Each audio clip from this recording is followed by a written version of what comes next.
Memanas, rapat antara Komisi 3 dengan Komite TPPU berlangsung alot. Rapat yang dimulai pukul 3 sore baru dapat diselesaikan hampir tengah malam. Dengan salah satu topik bahasannya mengenai perbedaan data antara Menko Polhukam Mahfud MD dengan Menteri Keuangan Sri Mulyani. Lantas bagaimana hal ini dapat terjadi? Simak dalam liputan Beda Suara Mahfud MD dan Sri Mulyani soal data 349 triliun rupiah. Selamat menyaksikan. Tahu-tahu apa enggak? Sidangnya di periode ini ada enggak? Kenapa? Di periode ini ada enggak yang Markus anggota DPR? Saya tidak akan nyebut itu. Saya memberi contoh di DPR ada yang seperti itu. Enggak. Ada enggak, Pak? Enggak, saya enggak berhak, enggak wajib menjawab saudara. Kalau ada sih kita tidak lanjuti, Pak. Nanti saya beritahu saudara. Lari dari maksud dan tujuan rapat kita pada hari ini. Oke. Dan pimpinan juga punya kewenangan untuk menjaga lalu lintas rapat ini agar berlangsung sesuai dengan apa yang kita inginkan, gitu loh. Rapat dengar pendapat Komisi 3 DPR RI dengan para pejabat Komite Koordinasi Nasional Pencegahan dan Pemberantasan Tindak Pidana Pencucian Uang atau Komite TPPU memanas. Interupsi demi interupsi dilayangkan para wakil rakyat membahas benang kusut transaksi janggal 349 triliun rupiah yang mencuat belum lama ini. Hal ini dimulai saat para anggota Komisi 3 mempertanyakan ketidakhadiran salah satu anggota Komite TPPU yang juga merupakan Menteri Keuangan Sri Mulyani Indrawati. Perdebatan terus memanas, terlebih adanya perbedaan pernyataan yang dikeluarkan Sri Mulyani saat rapat dengan Komisi 11 DPR Senin 27 Maret lalu. Sri Mulyani menjelaskan bahwa ia mendapatkan surat yang berbeda dari surat yang biasa Kementerian Keuangan dapatkan. 349 triliun 300 surat, semuanya serba 300 dalam hal ini.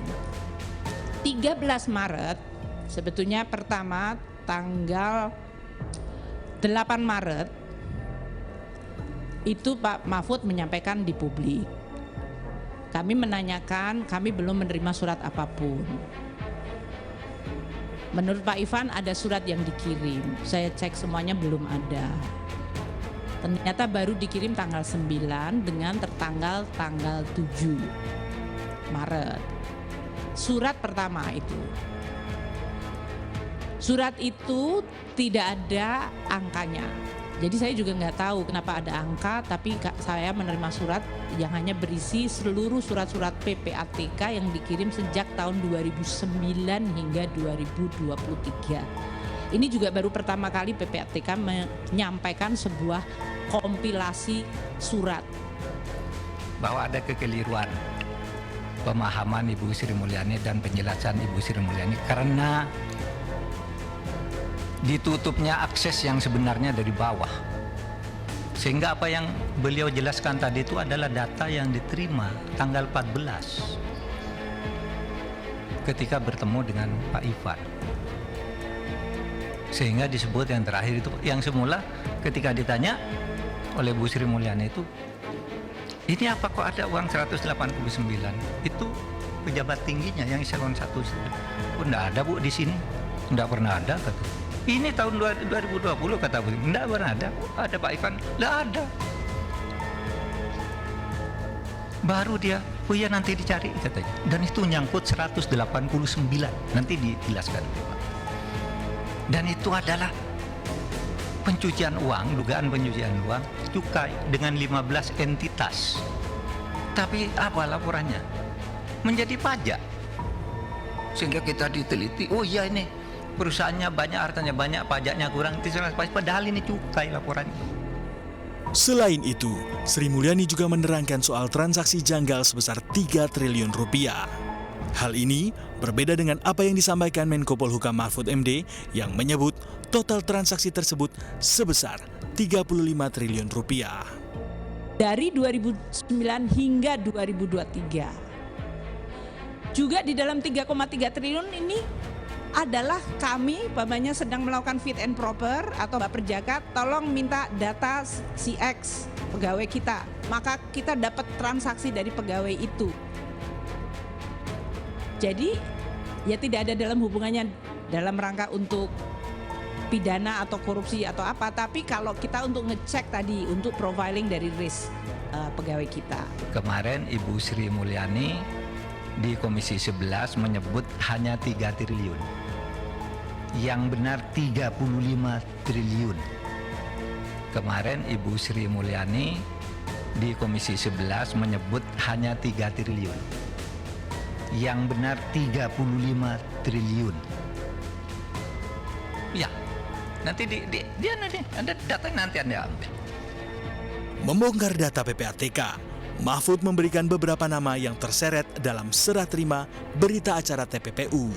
Secara terang-terangan, Mahfud menyebut nama Ki Agus Ahmad Badarudin selaku Kepala PPATK periode 2016 hingga 2020. Kemudian ada Dian Ediana Rai yang saat itu merupakan Wakil Ketua PPATK periode 2016 hingga 2020. Dari sisi Kementerian Keuangan, Mahfud mengatakan ada Heru Pambudi yang saat itu merupakan Direktur Jenderal Bea dan Cukai. Sumiati selaku Inspektur Jenderal Kementerian Keuangan sejak 2017 hingga 2021, serta ada 2 nama lain yang masing-masing dari Itjen Kementerian Keuangan dan Ditjen Bea dan Cukai. Dorongan pembentukan Pansus pun disampaikan anggota Komisi 3 DPR RI, Taufik Basari. Ia menilai untuk mengurai benang kusut yang menyangkut transaksi mencurigakan 349 triliun rupiah harus dengan panitia khusus agar tidak ada pernyataan yang berbeda lagi yang keluar dari mulut pemerintah.